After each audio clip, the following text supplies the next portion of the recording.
When Anne Boleyn caught Henry VIII's eye, who could have predicted the monumental, earth-shattering change this would have on England's history?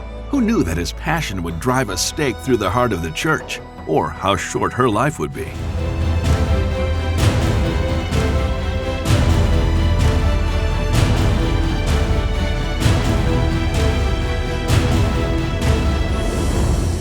Anne Boleyn was born into a wealthy, privileged family around the year 1500.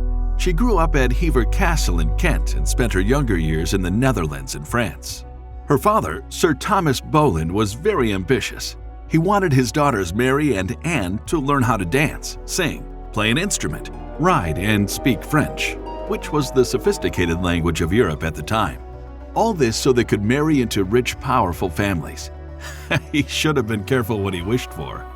Anne was very bright and impressive. She had real star potential. Along with her brains, she was also dignified, witty, and elegant. The French poet Lancelot de Caro said, "She became so graceful that you could never have taken her for an Englishwoman, but for a Frenchwoman born." She was maid of honor in the French queen's court and learned how to be fascinating and beguiling. This was the most fashionable place in Europe at the time. These royals loved art and design. They brought Leonardo da Vinci over and set him up with a house around the corner. It's likely Anne would have met him. What a lot of people don't know about her was that, as well as being flirty and sassy, she was also really devout. She was cosmopolitan, but pious, a very complex character. She knew how to debate difficult subjects, something that would come in handy later on when changing the belief system of the country. In 1522, her father brought her home, hoping she could shine as a maid of honor for England's much-loved queen, Catherine of Aragon. As soon as Anne came to court, Henry was very happy in the company of the Boleyn girl. But it was the other Boleyn, Mary, Anne's older sister, who was keeping him occupied. He even named a new ship after her. Mary's dad was made a viscount for handing his daughter over to the king. It was all a bit sleazy, really. There were 1,200 people at the Tudor court. About 200 of those were women working for the queen. The small women-to-men ratio meant that a little charm went a long way. Court life was a mixture of politics, intrigue, and fun. It was full of young people with time on their hands and not much to do. The ambitious would try to improve their status by cozying up to the king. When we think about Henry VIII, we think of the obese, ugly monster of later life. But when he was young, he was a hunky looker. It was fine for him to stray, especially when his wife was expecting. Over 9 years, Catherine had been expecting 6 times. She had had 2 sons and 1 daughter, Mary. Only Mary had survived. Henry needed a male heir to secure the throne. In 1519, Henry had a baby with the most beautiful woman at court called Elizabeth Blount. This was a boy, and Henry proved that if he and Catherine weren't having sons, it wasn't his fault. Over the years, Anne's presence made her stand out from the crowd. Her quick brain, lively conversation, grace and elegance when dancing drew many eyes towards her. In 1526, 4 years after arriving at court, Henry had fallen for her. He had been married for 17 years and loved his wife, but would have had more respect for her had she given him sons. If that had happened, England would be a very different place today. We don't exactly know how they met, but Henry was soon writing Anne love letters on a regular basis. "Seeing I cannot be present in person with you, I send you the nearest thing to that possible. That is my picture set in bracelets, wishing myself in their place when it shall please you."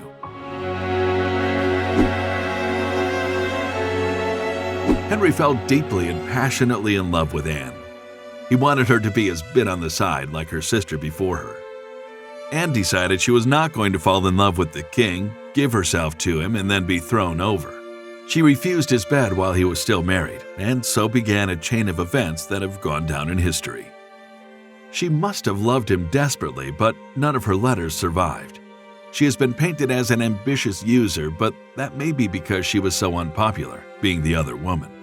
Queen Catherine had been a good, loyal, loving wife. The nation adored her. The only thing she did wrong was not to have a boy. After 20 years of marriage, Henry wanted to divorce her. This had never been done before. Henry came to the throne because his older brother Arthur died when he was 15. Arthur had been briefly married to Catherine, although she swore the marriage had never been consummated. Henry had a crush on her, so was really happy to get married. This was going to be a great union for two powerful Roman Catholic countries. He loved her very much, and they had a good life together for many years. But the lack of sons would haunt Catherine. It made it look like Henry wasn't virile, and the king was having none of that. By the time he was dating Anne, it's likely that Catherine couldn't have any more children. Here he was, saddled with an older, barren wife, and obsessed with a much younger woman. How difficult can it be for a king of England to shake off a wife? Pretty darn tricky, as it turned out. Every king came under the authority of the Pope. Henry appealed to His Holiness for an annulment, quoting Leviticus, which says you shouldn't marry your brother's widow.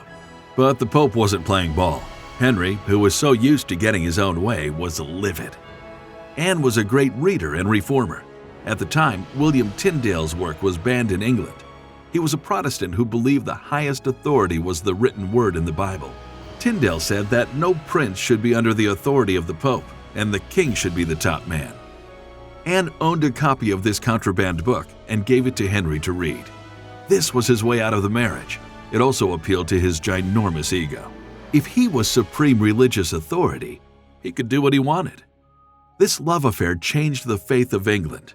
Henry broke all ties with Rome and created the Church of England. Henry and Anne had been together for 7 years. They were finally married in January 1533. It looked like they had weathered the storm and love had conquered all. She was crowned his queen in April. Now, what could possibly go wrong? In September 1533, Anne had a baby. It was a girl. She had failed in her promise to give Henry what he really wanted. Princess Elizabeth, who would become one of the greatest monarchs ever, was born into disappointment. There was a rumor that Anne was soon pregnant again, but she was so desperate to have a child that this may have been a phantom pregnancy.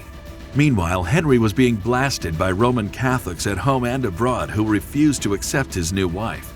He decided to use the might of the law against them and in 1534 introduced the Act of Supremacy.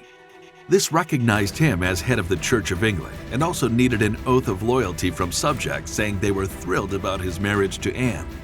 He thought this would make life easier and people would do as they were told, as it was the law. He was wrong.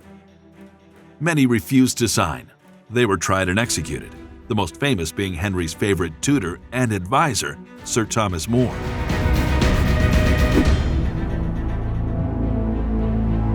Between 1532 and 1537, Henry passed a number of laws which ended the relationship between the Pope and England. Supporting the Pope became treason, and you'd pay with your life. If you didn't accept Henry as the head of all faith matters, you'd pay with your life. If you hit any Catholic priests, guess what? You'd pay with your life. There were a lot of reforms that had to be passed, and for the first time, Henry let Parliament write and pass laws. Parliament's power slowly began to increase. This laid the ground for the great clash between Parliament and the Crown in the Civil War, when the monarch would no longer have final say in everything.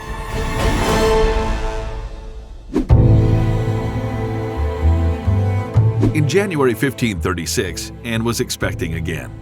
Henry loved playing dangerous sports, but wasn't as young as he used to be. He fell off his horse when jousting and was unconscious for 2 hours. There was a marked difference in Henry after the accident. His head injury may have changed his personality to the monster he was to become. Less than a week later, Anne lost her baby. It had been a boy.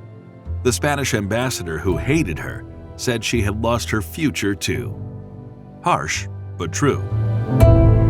At this time, Henry became interested in one of Anne's ladies-in-waiting, Jane Seymour.